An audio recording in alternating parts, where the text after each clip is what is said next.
গোপালগঞ্জের সার্বিক আইনশৃঙ্খলা পরিস্থিতি নিয়ন্ত্রণে রাখতে ৮ প্লাটুন বিজিবি মোতায়েন করা হয়েছে।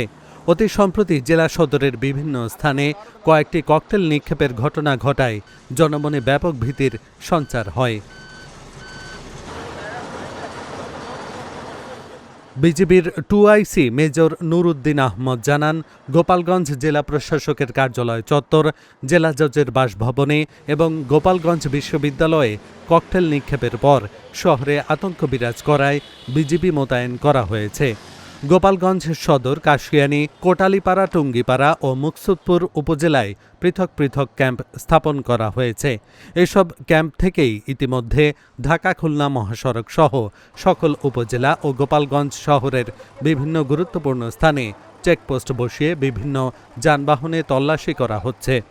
ত্রয়োদশ জাতীয় সংসদ নির্বাচন সামনে রেখে গোপালগঞ্জ সহ 4 জেলায় পুলিশের নজরদারি জোরদার করা হয়েছে।